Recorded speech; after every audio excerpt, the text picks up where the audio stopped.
What's up everybody, पुरानी यादें ताजा शो में आपका स्वागत है। तो आज हम लोग बात करने वाले आयरन मैन 2 मूवी के बारे में। ये मूवी आई थी 2010 में। ये मार्वल सिनेमैटिक यूनिवर्स की थर्ड मूवी है। अगर आपने इससे पहले के 2 मूवीज के वीडियोस नहीं देखे हो तो उनका लिंक आपको नीचे डिस्क्रिप्शन में मिल जाएगा, तो पहले उन वीडियोस को जरूर से देख लेना। बाकी अब बात करते हैं आयरन मैन 2 मूवी के बारे में। तो इस मूवी के शुरुआत में हम लोग देखते हैं आयरन मैन 1 मूवी के लास्ट में जब टोनी स्टार्क सबके सामने आकर बोलता है मैं ही आयरन मैन हूँ, तो इस सब को टीवी में एक एंटोन भानको नाम का आदमी देख रहा होता है। उसकी हालत बहुत खराब होती है। वो उसके बेटे आइवान भानको को अपने पास बुलाता है और बोलता है मैं तुम्हें अपने ज्ञान के सिवा और कुछ नहीं दे सका, मुझे माफ कर देना। फिर वो अपना दम तोड़ देता है। उसके बाद उसका बेटा आइवान टोनी के जैसा ही एक आर्क रिएक्टर बनाता है। फिर सीन चेंज होके हम लोग देखते हैं आयरन मैन को। वो स्टार्क एक्सपो के ओपनिंग में स्पीच देता है। उसके बाद टोनी को हेयरिंग में बुलाया जाता है। यूएस गवर्नमेंट चाहती थी कि टोनी उसका आयरन सूट यूएस गवर्नमेंट को दे दे, बट टोनी मना कर देता है। यहीं पर टोनी का दोस्त लेफ्टिनेंट कर्नल जेम्स रोड्स यानी कि रोडी भी होता है। और यहीं पर स्टार्क इंडस्ट्रीज का कॉम्पिटिटर हैमर इंडस्ट्रीज का सीईओ जस्टिन हैमर भी आया होता है, जो टोनी को एक्सपोज करना चाहता था, बट टोनी उसे ही एक्सपोज कर देता है सबके सामने। फिर हम लोग देखते हैं इवान को उसने एक सूट बनाया है जिसको पावर मिलती है आर्क रिएक्टर से। दूसरी तरफ टोनी स्टार्क को जो चीज जिंदा रख रही थी वही उसे धीरे धीरे मार भी रही थी। उसके आर्क रिएक्टर में जो पैलेडियम लगा है उससे टोनी के ब्लड में धीरे धीरे जहर फैल रहा होता है, और ये बात टोनी किसी को भी नहीं बताता है। टोनी की हालत रोज बिगड़ती जा रही थी, तो वो पेपर पॉच को स्टार्क इंडस्ट्रीज का सीईओ बना देता है और कंपनी का सारा जिम्मा उसे दे देता है। अगले दिन एक लॉयर आती है और स्टार्क को कुछ डॉक्यूमेंट्स पे साइन करवाती है। फिर पेपर ऑफिशियली स्टार्क इंडस्ट्रीज की सीईओ बन जाती है। उसके बाद से उस लॉयर को ही टोनी उसकी पर्सनल असिस्टेंट बना लेता है। ये लोग जहाँ पर आए होते हैं वहाँ पर एक रेसिंग कंपटीशन होता है, तो टोनी भी उसमें हिस्सा लेता है। रेस के बीच में वहाँ पर इवान आके टोनी पे हमला कर देता है। ये देख के पेपर और हैप्पी टोनी का आयरन सूट लेकर उसके पास पहुँचते हैं। टोनी आयरन सूट पहनता है, बट इवान टोनी को काफी आसानी से पीट रहा होता है। फिर कैसे तो करके टोनी इवान के सूट से आर्क रिएक्टर निकाल देता है और उसका पावर सप्लाई बंद हो जाता है। फिर इवान को पुलिस गिरफ्तार करके ले जाती है, और ये वहाँ पर जस्टिन हैमर भी देख रहा होता है। बाद में टोनी इवान से जेल में मिलने के लिए आता है। वो उसके आर्क रिएक्टर के कमियां और उसे सुधारने के तरीके उसे बता देता है। फिर वो इवान से पूछता है कि उसे आर्क रिएक्टर का डिजाइन किसने दिया, तो इवान बोलता है मेरे पिता एंटोन भानको ने। फिर टोनी वहाँ से चला जाता है और इवान को जस्टिन हैमर जेल से छुटा लेता है। जस्टिन इवान के बदले में किसी और आदमी को वहाँ पर भेजता है और वहाँ पे ब्लास्ट करके उसे मार देता है, ताकि सबको लगे कि इवान ब्लास्ट में मारा गया। फिर इवान को जस्टिन के पास लाया जाता है। ये लोग आपस में बात करके डील करते हैं और इवान जस्टिन के लिए आयरन मैन की तरह ही सूट्स बनाने के लिए मान जाता है। वो उसे हैमर इंडस्ट्रीज में ले जाता है और उसके रोबोट्स दिखाता है, और वहाँ पर इवान उसके काम में लग जाता है। दूसरी तरफ टोनी एंटोन भानको के बारे में डिटेल सर्च करके देखता है। एंटोन और टोनी के पिता ने आर्क रिएक्टर का डिजाइन बनाया था। एंटोन भानको सोवियत यूनियन के फिजिसिस्ट थे जो 1963 में यूनाइटेड स्टेट्स आए थे, बट बाद में उन्हें जासूसी के इंजाम में वापस भेज दिया गया। और उसका बेटा इवान भी फिजिसिस्ट है। फिर टोनी के पास रोडी आता है। टोनी की हालत बहुत खराब होती है। टोनी उस आर्क रिएक्टर से पैलेडियम को बदलता है, और उस पैलेडियम का असर टोनी पे बहुत बुरी तरह से हो चुका था। ऐसा रहा तो टोनी बहुत जल्द मर भी जाता। तो टोनी उसके बर्थडे पे पूरी मस्ती कर रहा होता है, किसी भी चीज की परवाह किए बिना, और उसने शराब भी पी रखी थी। तो उसे रोकने के लिए रोडी उसका एक आयरन सूट पहन के आता है। टोनी के इजाजत के बिना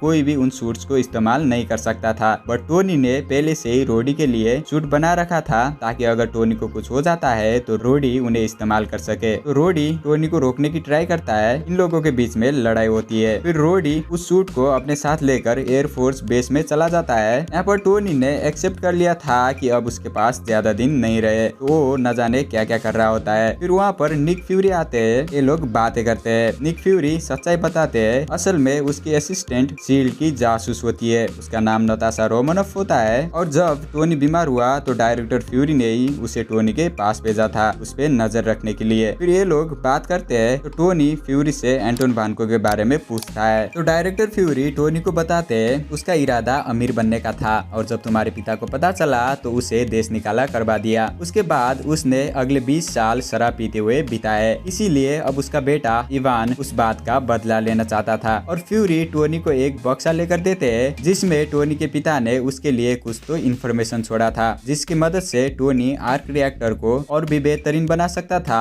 तो टोनी उन डॉक्यूमेंट्स और रिसर्च पेपर्स को देखता है, उनमें कुछ रिकॉर्डिंग्स भी होती है टोनी के लिए उसके पिता की तरफ से। उन्होंने एक्सपो मॉडल टोनी के लिए बनाया था और इसके अंदर छुपा होता है आर्क रिएक्टर को बेहतरीन बनाने का तरीका। तो टोनी उस पर रिसर्च करता है और उसे एक ऐसा एलिमेंट मिलता है जो पैलेडियम की तरह ही काम करेगा। अब जो पैलेडियम टोनी को धीरे धीरे मार रहा होता है, उसके बदले में ये लगेगा और टोनी का पैलेडियम से पीछा छूट जाएगा। तो टोनी उसके लैब को वो एलिमेंट बनाने के लिए रीडिजाइन करता है और पैलेडियम की जगह उस एलिमेंट से टोनी आर्क रिएक्टर को पावर देता है। दूसरी तरफ इवान भी उसकी गलतियों को सुधार के एक आर्क रिएक्टर बनाता है और ये गलतियां उसको टोनी ने ही बताया था। और जस्टिन हैमर उसके हथियार एक्सपो में सरकार के सामने पेश करने वाला था। उसी वक्त इवान टोनी को कॉल करता है और उसे बोलता है इन्फॉर्मेशन देने के लिए शुक्रिया, और बोलता है तुम्हारे पिता ने मेरे परिवार के साथ 40 साल जो किया वो मैं 40 मिनटों में तुम्हारे साथ करूंगा। फिर ये लोग बातें करते करते टोनी उसका लोकेशन निकाल लेता है। वो हैमर इंडस्ट्रीज में होता है। तो टोनी समझ जाता है कि एक्सपो में कुछ तो गड़बड़ होने वाली है। तो वो नए आर्क रिएक्टर को लगा के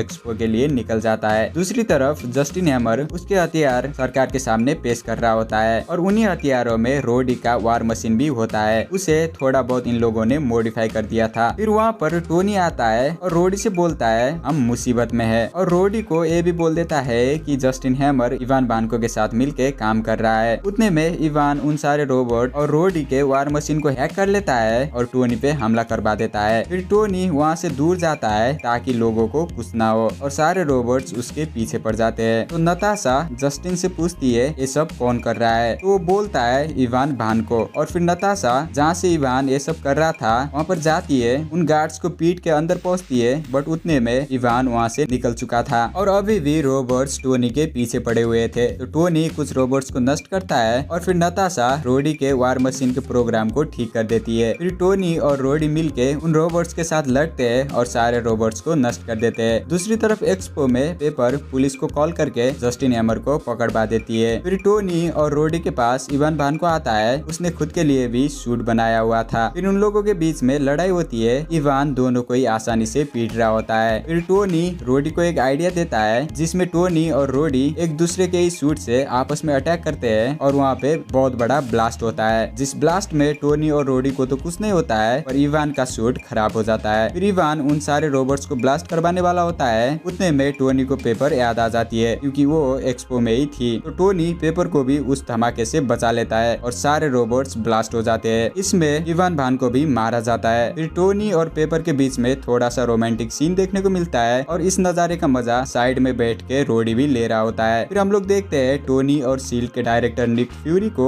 ये लोग एवेंजर इनिशिएटिव के बारे में बात कर रहे होते हैं। तो डायरेक्टर फ्यूरी टोनी को एवेंजर्स इनिशिएटिव में भर्ती ना करके उसे बस एक सलाहकार बनाते हैं उसके बदलते बर्ताव की वजह से। फिर उसके बाद टोनी स्टार्क और रोडी को यूएस गवर्नमेंट की तरफ से सम्मानित किया जाता है और इसी के साथ ये मूवी यहीं पे एंड हो जाती है। इसके पोस्ट क्रेडिट सीन में एजेंट कार्लसन मैक्सिको में होता है और वहाँ पर हमें हैमर दिखाया जाता है, यानी कि थॉर मूवी की एक झलक। ऑलराइट, सो या हो गया, बस इतना ही था। अब फटाफट से वीडियो को लाइक करो और चैनल को सब्सक्राइब भी। बाकी मिलते हैं नेक्स्ट वीडियो में, तब तक के लिए भाई चैनल पे और भी एमसीयू मूवीज के वीडियोस पड़े हुए हैं यार, जाके देखो ना।